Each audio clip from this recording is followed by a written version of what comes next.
জামাটা যদি আমার আম্মুকে দিতে পারতাম কি যে খুশি হতো। যদিও জামাটি ছেঁড়া। ওই দেখ দেখ বন্ধু, মা মেয়ে রাস্তায় ভিক্ষা করতে নেমেছে, গরিব কোথাকার। হায় আল্লাহ, আর সহ্য হয় না। আজকে গরিব বলে সবাই যা তা ভাবে বলছে।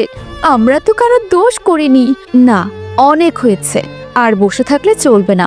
আমার মেয়েটার দিকে তাকিয়ে আমাকে কিছু একটা করতে হবে।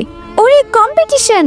এই কম্পিটিশনে আমার আম্মুকে ওই ডাস্টবিনে থাকা জামাটা সুন্দরভাবে ডিজাইন করে মাকে দিব। এই জামাটা উন্নত মানের ডিজাইন করতে হবে, যদিও মানুষ গরিবদের দেখতে পারে না কেউ, যেমন দর্শকরা ভিডিওটি দেখেও লাইক সাবস্ক্রাইব করে না। সেলাইগুলো একদম নিখুঁতভাবে দিতে হবে, সামান্য ভুলও করা চলবে না। আমার আম্মুকে যে করে হোক কম্পিটিশনে জেতাতেই হবে। মেয়েটা বায়না ধরলো, তাই আশা লাগলো। আমরা গরিব, আমরা কি অ্যাওয়ার্ড পাবো? কারণ গরিবদের কোনো স্থানেই তাদের মূল্য নেই। আরে বন্ধু দেখ তো, এই সেই রাস্তার মেয়েটার আম্মু না? মনে হচ্ছে এরাই অ্যাওয়ার্ড নিয়ে নিবে। হুররে, আমরা পেরেছি আম্মু, আমরা পেরেছি। আল্লাহ তাআলা ধনী গরিব ভেদাভেদ করেনি, আসলে আমরা মানুষেরাই ভেদাভেদ সৃষ্টি করেছি।